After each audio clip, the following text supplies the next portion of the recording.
nosotros en el plató de Córdoba TV, Guillermo Orsi. Guillermo, muy buenas tardes, bienvenido. ¿Cómo te va, Ángela? Muy agradecido, muy complacido de estar aquí. Nosotros honradísimos de tenerte hoy aquí, Guillermo Orsi, periodista, escritor bonaerense, aunque actualmente vives en la provincia de Córdoba. La provincia homónima de Córdoba. Efectivamente, tan lejos y tan cerca, ¿verdad? Exacto. Bueno, pues te agradecemos muchísimo la visita porque sabemos que estás pues inmerso en esa gira, en ese tour, en esa promoción de tu última novela que te espera, esa Barcelona negra, ¿verdad?, que viene Madrid, y justamente ayer pues disfrutabas, ¿no?, de la acogida del pueblo cordobés en la librería Luque de esta obra. Desde luego todos coincidimos en que fue un verdadero éxito. Sí, lo pasé muy bien, rodeado de amigos y de gente que se acercó felizmente a interesarse, a intercambiar un poco. Yo no soy un académico ni vengo a dar ningún tipo de conferencia, sino simplemente, bueno, a comunicar la aparición de mi novela y a tratar de los eventuales lectores se sientan interesados por acercarse a ella. Fantasmas del desierto, que publica Almuzara, esta editorial cordobesa de la que también nos sentimos privilegiados de poder hablar, de poder participar de esa apuesta suya por la literatura de máxima calidad. No es la primera vez, Guillermo, que trabajas con Almuzara. No, ya hemos editado con ellos Nadie ama a un policía, Ciudad Santa y Tripulantes de un viejo bolero. O sea, esta sería mi cuarta novela publicada con Almuzara. Una alianza que esperemos, aunque ya auguramos, que va a seguir, ¿no? Estamos absolutamente seguros de que va a seguir con éxito.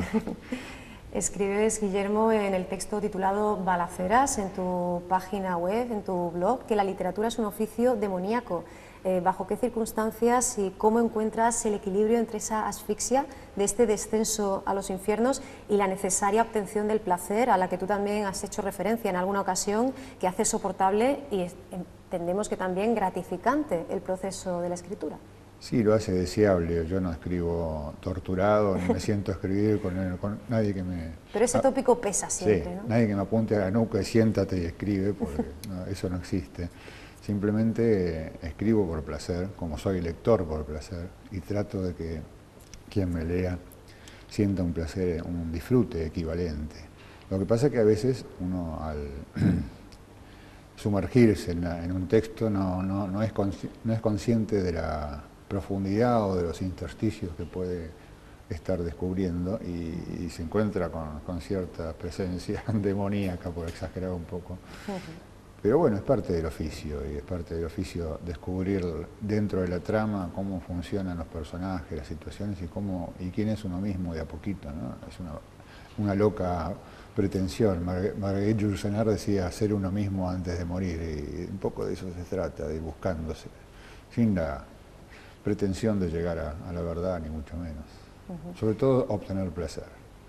Nos quedamos con eso entonces, sí, un espejo semiplateado de la literatura, sí, por cuanto esa relación entre el lector y el escritor de alguna manera pues provoca, ¿no?, genera ese espionaje mutuo, se desnudan ambos en diferentes tiempos y de diferentes maneras, ¿no? Cada lector es un mundo distinto. Claro. A mí me sorprende, a veces yo escribo determinadas situaciones y el reflejo, la respuesta que obtengo, sobre todo cuando tengo contacto físico directo con lectores, y tienen a veces visiones radicalmente diferentes y me hacen preguntas que me dejan descolocado, y eso es lindo, eso es apasionante también.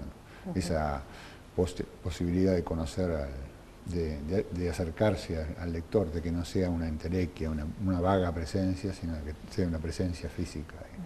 Y me interpele como lector, así como yo en su momento lo interpelo como escritor. Guillermo, intentamos pues profundizar en esos andamiajes de tu obra, de dónde esa fijación en los cuerpos descarnados por los vientos, y tomamos textualmente tus palabras a los que aludes en La próxima lluvia, en ese texto, que conduce tus pisadas hasta las coordenadas de la novela negra y cómo te vas alejando y aproximando, ¿verdad? Porque no siempre escribes en esos parámetros, ¿no? No, en realidad empecé escribiendo cuentos, relatos, tuve la suerte de ganar un concurso, un premio MC con un libro de relatos, porque Argentina es básicamente un país de narradores de cuentos, de grandes cuentistas. Bueno, ni hablar de Borges, por supuesto, que es nuestro maestro, nuestra insignia permanente, pero Cortázar, Felisberto Hernández, un montón de autores que han cultivado el cuento con mucho talento. Y en ese talento ajeno, en ese bosque perfumado de metáforas y de finales increíbles y de textos maravillosos, uno se va formando como lector y va envidiando y va tomando, a veces sin saberlo, va cosechando de ellos esos caminos de expresión. Así que el relato corto ha sido mi primer acercamiento a la literatura. Cuando yo era adolescente y joven decía, ¿para qué escribir una novela si no tengo nada que decir? Claro, uno ha vivido poco y ve una novela de 300, 400 páginas y se sorprende de que alguien se haya sentado alguna vez a escribir novelas, ¿verdad? Pero Borges, que fue el gran autor argentino, nunca escribió novelas. Él en 3 o 4 páginas ya habría un mundo tan fascinante, tan diverso, tan complejo y maravilloso que no necesitaba fatigar al lector con tanta página. Claro, los editores se tiraban de los pelos porque necesitaban un poco más de abundancia de texto, pero realmente en esa escuela de brevedad, de ir a lo esencial, uno se forma como lector y luego como autor, claro. Dices que con suerte somos la síntesis de nuestras lecturas y deslumbramientos, y entre las tuyas efectivamente pues sería un error, ¿no?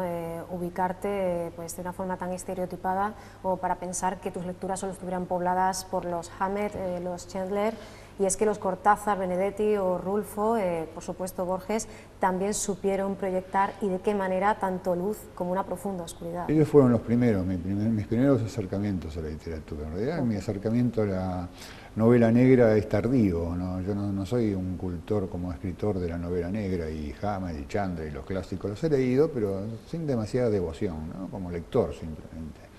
Lo que pasa es que vivo en un país conflictivo. Argentina es un país maravilloso, espléndido, vale la pena conocerlo, pero es una sociedad difícil, una sociedad como toda sociedad del tercer mundo y de América Latina, tiene tantos conflictos que cuesta abordarlos de a uno, y tiene procesos políticos y económicos también difíciles.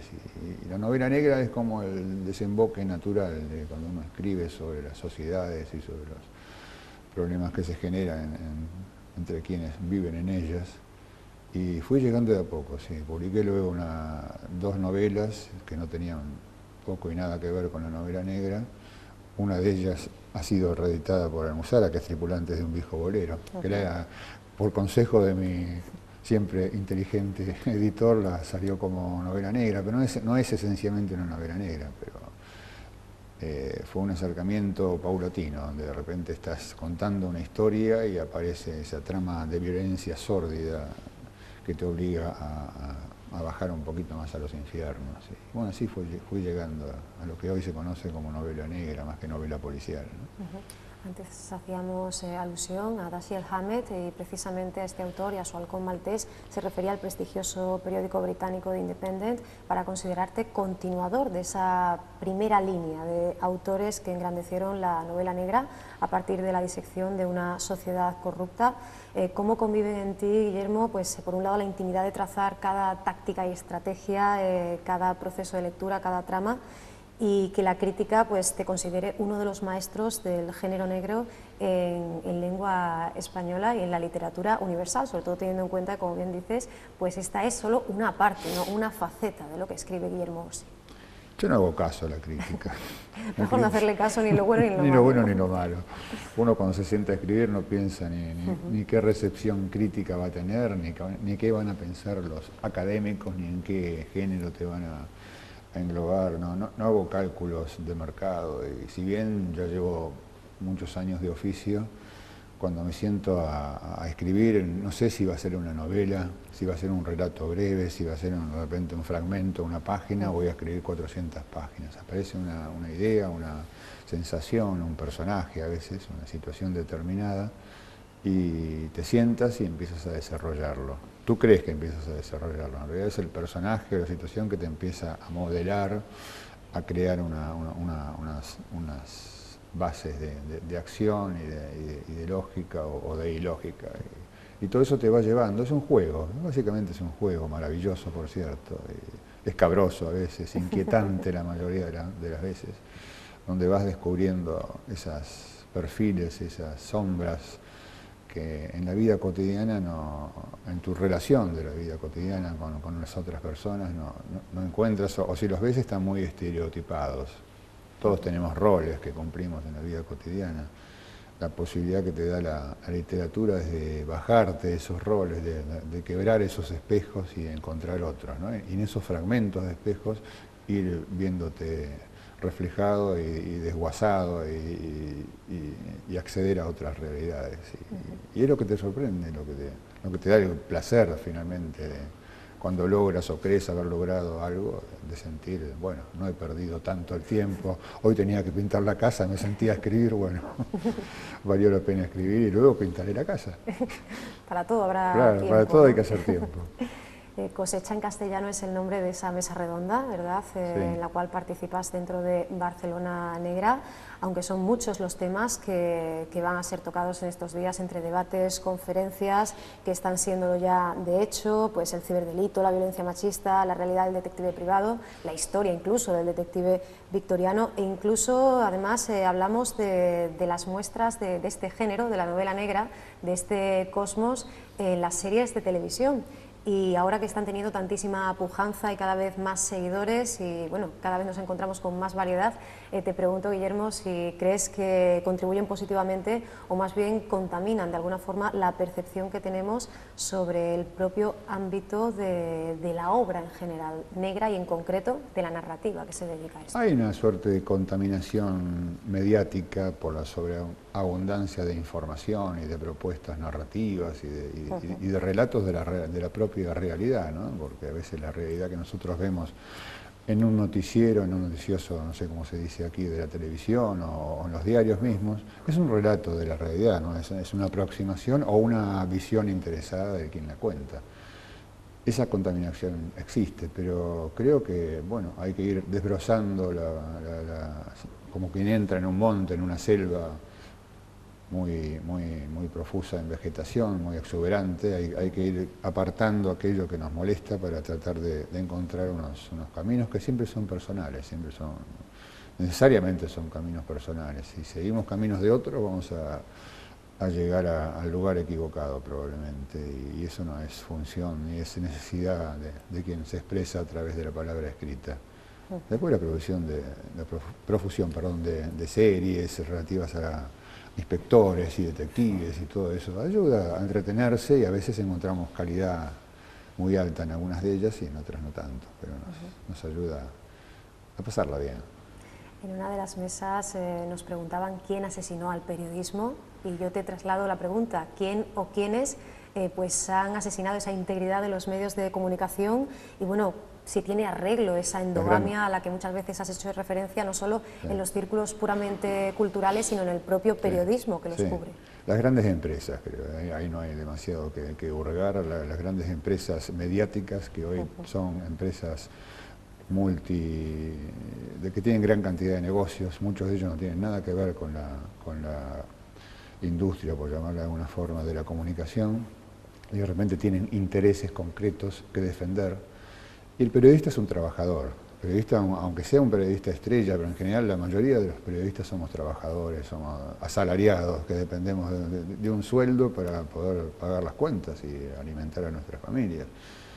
Y dentro de ese estrecho desfiladero, esos límites tan imperceptibles, además, porque todo el mundo defiende la libertad de prensa y las grandes empresas hablan de la necesidad de que el Estado respete, y estoy de acuerdo, ¿no?, la libertad de expresión. Sin embargo, son ellas las primeras en poner límites, en sugerir caminos y en amenazar veladamente al trabajador de los medios con dejarlo fuera del camino si habla de más, en vez de denunciar negocios de un gobierno, denuncia los negociados de los grandes grupos económicos que son los que condicionan a los gobiernos, con todo este tema tan vigente como el de la corrupción, ¿verdad?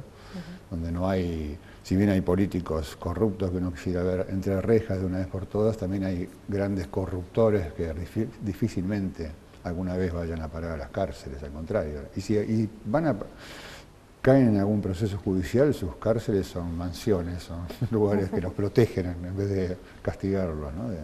Los protegen del castigo que merecerían. Pero bueno, esa es la sociedad en la que vivimos. En el ámbito propiamente literario y editorial, en tu blog podíamos encontrar una reflexión en torno a esa reedición de las novelas de Jorge Barón Viza y Salvador Besnedra, dos suicidas, por cierto, y digo esto y este dato porque a ti te daba pie, ¿no?, para plantear si no se podía tratar de una suerte de oportunismo. A partir de ahí nos preguntamos si esto es inherente al propio sistema que tú defines o que tú dices que tiene, que posee su propio altar de sacrificios, y por otro lado, si todo escritor puede huir de lo comercial, si este solo es el peaje que pagan los autores del bestseller, o de alguna manera todos somos víctimas de este modelo. Todos estamos viviendo en esta sociedad y condicionados por ella. En el caso de autores como los que citaban en Besnedra y Barón Viza, yo Barón Viza no fui amigo de él, pero lo conocí personalmente a través de un amigo, y un personaje complejo, inteligente, profundo, y de repente que su única novela publicada sea tan determinante, y él viene de una familia, de una tragedia a sus espaldas que lo llevó finalmente al suicidio. Pero hay un oportunismo, hay una búsqueda de la cosa fácil, ¿no?, en ciertos editores. En el caso de Besnedra, yo recuerdo que estaba con un editor conocido y me hablaba de Besnedra, yo no lo conocía. Él era un trabajador gráfico, ¿no?, un periodista, bueno, uno de tantos de nosotros. Y estaba escribiendo su gran novela a deshoras, mientras tenía unos espacios libres en su trabajo. Y finalmente la terminó, la mandó a un premio, no sé si era El Planeta, uno de esos, Clarín, los grandes premios que dan cierta holgura económica a los que nadie accede si no tiene esos contactos internos. Bueno, salió finalista de ese premio y su novela resultó, para los quienes tuvieron la fortuna de leerla, muy interesante, apasionante en algunos casos. Finalmente el hombre, bueno, esperando que poder editar su libro y con conflictos personales, obviamente, se suicida. Y este editor con el que yo estaba me dijo: aquí tengo su manuscrito, y señaló a sus espaldas donde estaba el manuscrito de la novela de Besnedra. Dijo: ahora lo voy a publicar. En esos términos. Yo quedé tan impresionado. No dijo sin maldad. Él era un editor y de repente Besnedra, que era un desconocido, se había hecho conocido a través de su inmolación en ese altar de sacrificios en que a menudo nos convocan, y ahora lo iba a publicar. Bueno, y lo publicó.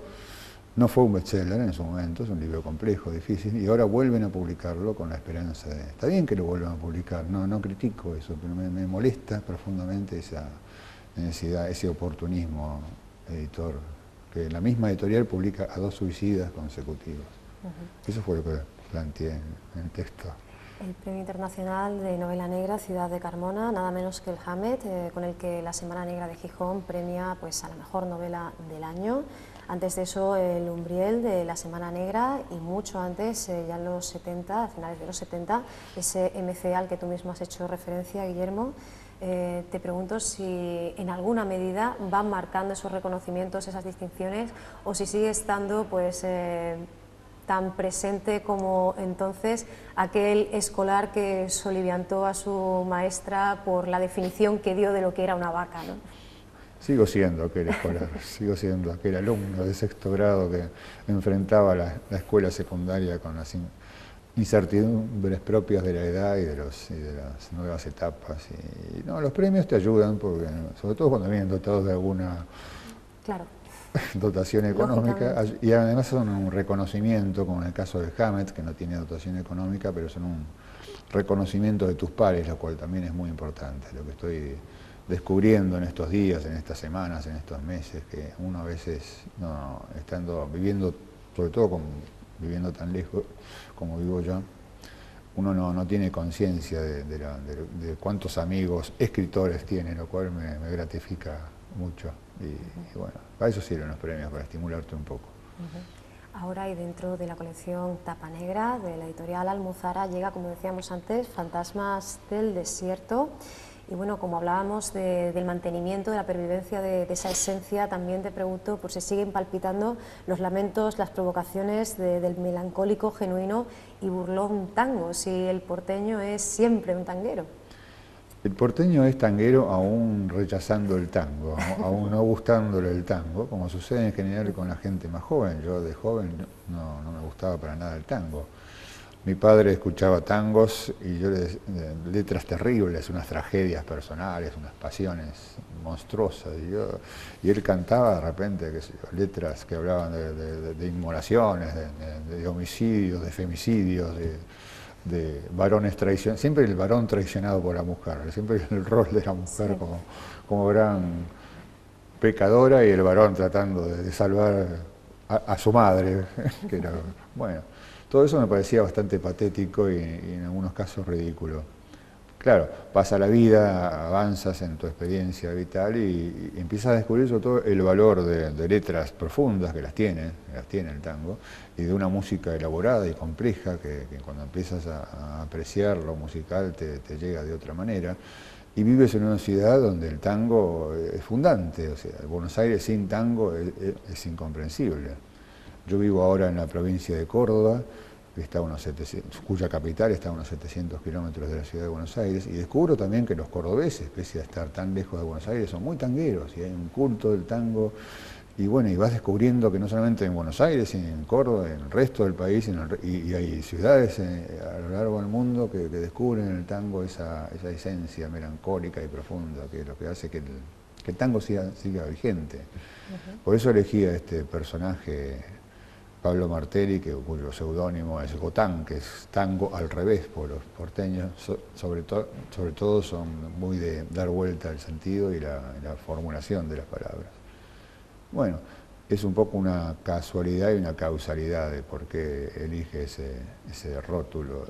Y es un hombre que le gusta el tango, un hombre mayor, un hombre desencantado de muchas experiencias amorosas y vitales, que viene de haber renunciado a la Policía Federal, es un ex policía que no deja de ser policía, pese a desempeñar tareas que no tienen nada que ver con la policía, y que en un caso y otro de Nadie ama a un policía, que fue la primera novela donde aparece Gotán, y esta Fantasma del Desierto, se ve llevado a participar de investigaciones de homicidios y de situaciones así muy complejas, un poco por fuera de su voluntad, pero además por esa necesidad de complicarse la vida.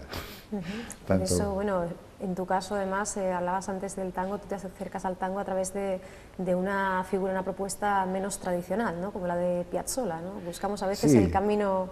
Piazzolla es una ruptura, pero a la vez es una inmersión en lo que es la raíz del tango, la raíz musical. Piazzolla es un monstruo, un maestro muy rechazado en su momento por los tangueros ortodoxos que gritaban desaforadamente, eso no es tango, eso qué es, como sucede siempre con los grandes revolucionarios, ¿no? En las artes de las que se trate. Pero Piazzolla, hoy escuchas cualquier melodía de Piazzolla, estés donde estés, en cualquier lugar del mundo, y es Buenos Aires, suena a Buenos Aires. Es impresionante Piazzolla. Como tú ya has adelantado, Guillermo, efectivamente Pablo Martelli, alias Gotán, salta de microcosmos en microcosmos, lo hace desde Nadie ama a un policía, la obra que has mencionado, donde no llegaba a tiempo para evitar la muerte de su amigo Edmundo Cárcano. Está condenado este pobre Pablo Martelli a ser vestigio, siempre arrastrado por el naufragio, a haberse enredado en estos huracanes, en estos bucles, siempre con ese vértigo, mirando al abismo cara a cara. Es que somos náufragos, todos, nunca llegamos a tiempo, nunca llegamos a tiempo. A veces intentamos, claro, para eso estamos vivos y para eso tenemos proyectos y tenemos sueños, y sobre todo, pero en temas que se nos van de las manos, como la búsqueda de la felicidad y del amor, y siempre estamos llegando tarde a la cita. Siempre hay una esquina vacía a la que tratamos cuya presencia fuimos a a esa cita imposible, ¿verdad? Y Martelli es un poco eso, creo, en mi visión, esa imposibilidad de llegar a tiempo. Y por ese motivo esta obra, que está estructurada en 5 partes, más un epílogo, se abre con una sentencia, además con todas las letras. Esta palabra la podemos utilizar, del comisario Peralta, al inicio de ese primer capítulo, cuando deja claro, lo dispara, ¿no? A bocajarro: se nace para sobrevivir, no para ser feliz. Una obra que comience con esta cita, desde luego, apunta en esta dirección. En boca de un personaje despreciable, como es ese comisario, absolutamente despreciable. Pero claro, a veces nuestros personajes nos sorprenden porque aún los más abyectos nos revelan a nosotros como escritores cierta claridad, bueno, cierta nocturnidad de la cual no estábamos conscientes, y el caso ese es uno de ellos. Muy viva también pues la tierra, ese país despoblado y en fuga, como lo has definido alguna vez, a pesar de esos retratos de la Argentina reciente, como el que nos ofrecías en Sueños de Perro.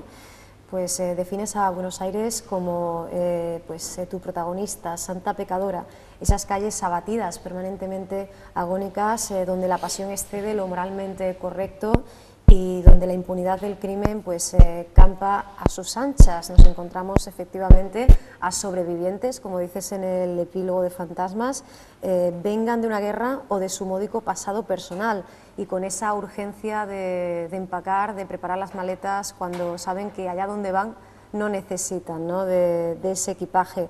¿De dónde nace, qué define en concreto pues a ese grupo de personajes, ese catálogo que aparece, que nos va a mostrar sus intimidades en Fantasmas del Desierto?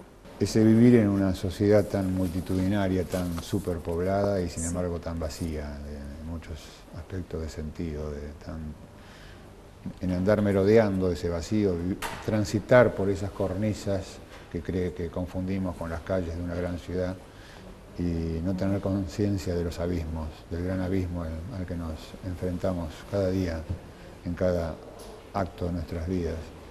Y creo que de ahí viene un poco la necesidad de encontrarle palabras para expresar eso, dentro del contexto de la historia, sin transformarme en un sermoneador de la montaña. Los personajes huyen hacia un futuro que ha quedado atrás, nos dices, movidos por el hambre, por las pasiones, pero también inmersos en una sociedad que muere y mata. ¿Es esta misma, Guillermo, y sus estructuras de poder las que nos miran desde arriba, o somos nosotros también culpables, depurando responsabilidades, como se suele decir, de nuestra propia trampa, que somos más víctimas o verdugos del mundo en que vivimos? Sabemos serlo, de una cosa y otra, según los roles que se nos asignan y aquello por lo que estamos luchando a diario, que a menudo es la búsqueda del poder o del dinero, que significa poder. Pero básicamente los ciudadanos comunes, la gente de a pie, somos en general víctimas de ese esquema de valores tan sobredimensionados, donde supuestamente triunfan los justos y los pecadores van al infierno. Y los que vamos al infierno somos los no tan pecadores, y los justos siempre encuentran algún paraíso privado, artificial o como se lo llame, donde reposar sus huesos finalmente, ¿no? Y eso se está dando cada vez más en estas sociedades fracturadas por la desigualdad, por la creciente desigualdad, producto de un sistema económico tan perverso como el que está hoy castigando a España, a los países Portugal, bueno, todo lo que vosotros conocéis, ¿verdad? Todo eso produce sociedades complejas, desiguales y violentas, que es nuestra materia prima como autores de novela negra. Uno ya no como autor, sino como ciudadano y como protagonista de la vida diaria, quisiera que todo eso cambiara y poder escribir novela negra, que se transformara la novela negra en novela histórica, ¿no?, en cosas que hubieran sucedido en el pasado. Por ahora va siendo muy difícil. En esta obra nos encontramos pues en una especie de danza interminable, ese duelo entre Solanas, entre Gotán, que van dividiendo, ¿no?, esos diferentes capítulos dentro de cada una de las partes. Desde luego, Guillermo, como tú planteas, nos podemos sentir muy bien retratados en este personaje, en Gotán, porque no nos la jugamos, como decía él, por un inodoro y un bidé. ¿Qué merece la pena entonces para este vendedor de sanitarios y ex policía, aunque nunca sale del todo, ¿verdad? ¿qué puede realmente pues ser un motivo como para descender, decíamos antes, para esa estancia en el inframundo, incluso en una obra en la que vamos a tropezar con una secreta Guantánamo en la Pampa Argentina, y esa extraña manera, como define, y así lo dice el forense Burgos, del sistema judicial argentino, ¿no? Sí, en realidad Martelli y Gotán, el protagonista, y en él se condensan las dudas, las incertidumbres de los otros protagonistas y las acciones de la ficción literaria.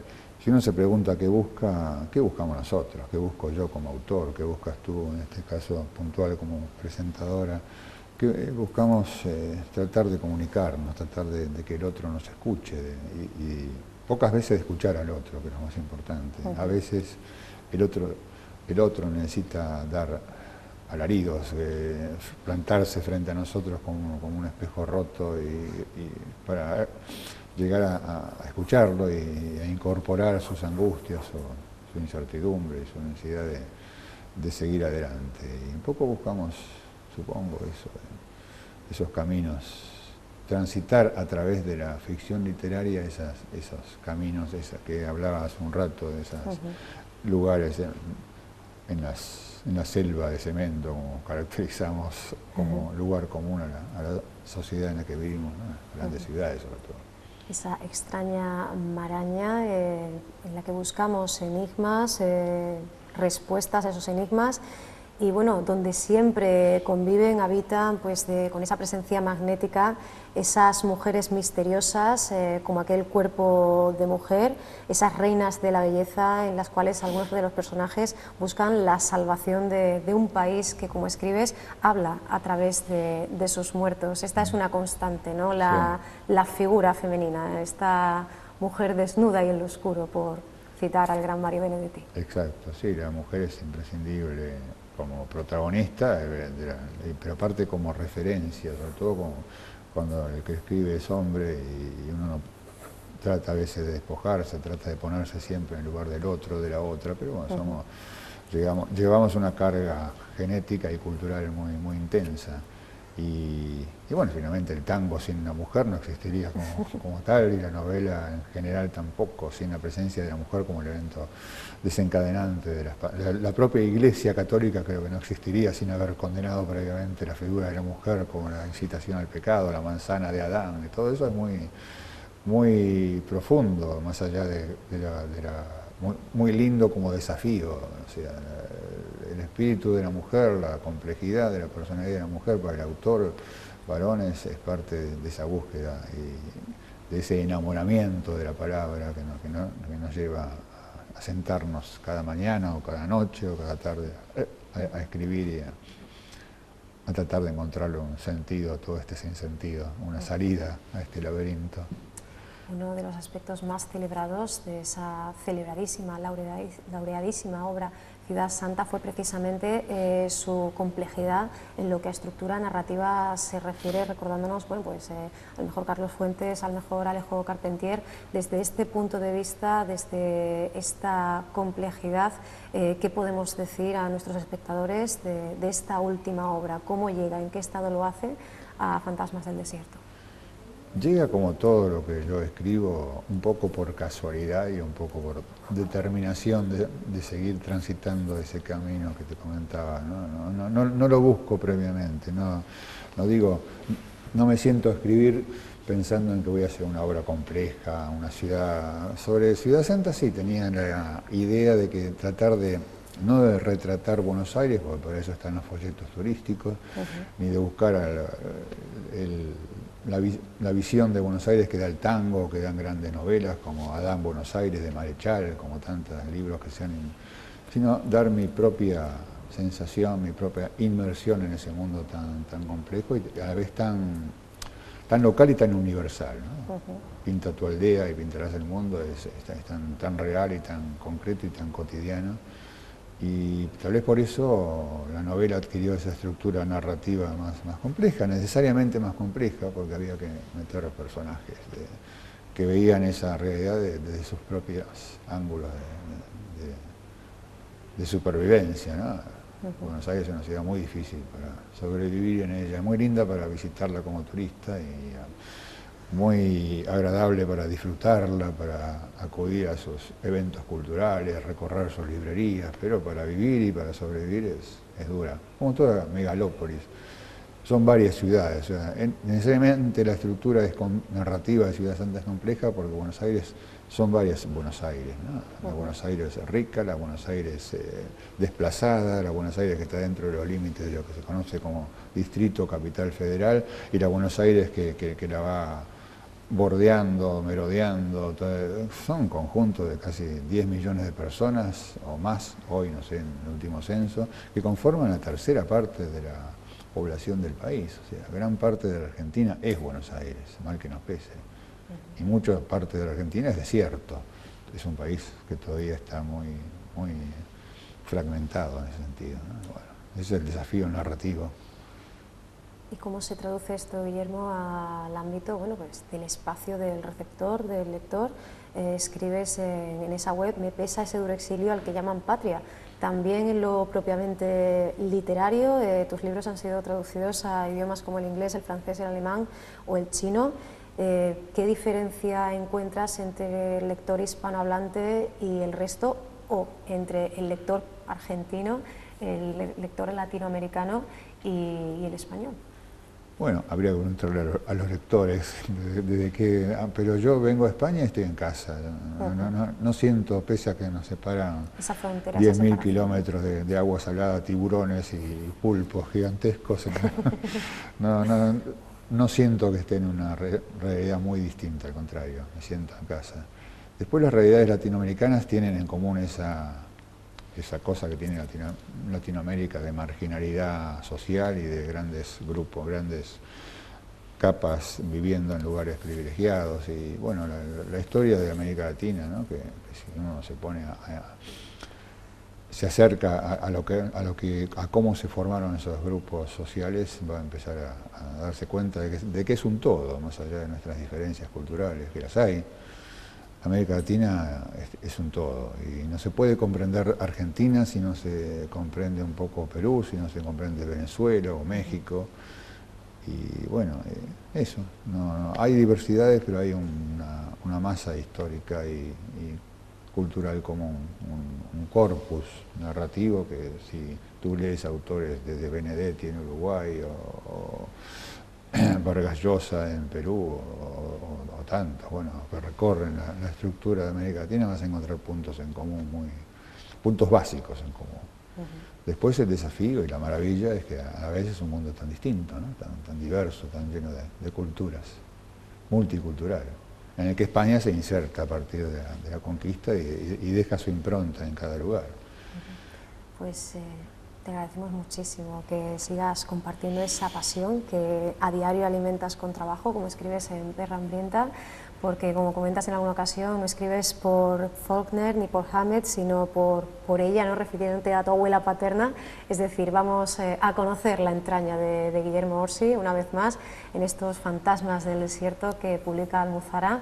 De verdad, Guillermo, antes de entrar en la entrevista has hecho mención de que, bueno, que esperas regresar, nosotros así lo deseamos y de verdad que estaremos pues buscando ese momento para poder seguir hablando de literatura y de novela negra contigo. Enhorabuena por esa pues grandísima novela, esa magnífica obra que ahora ya por suerte podemos disfrutar, cordobeses, cordobesas y en todo el mundo, esos Fantasmas del Desierto que nos ha traído Almuzara. Muchísimas gracias, Guillermo. No, muchas gracias por vuestra hospitalidad y espero regresar pronto. Me he sentido muy bien tratado y que se repita esta sensación. Muchísimas gracias y muy buen viaje. Gracias.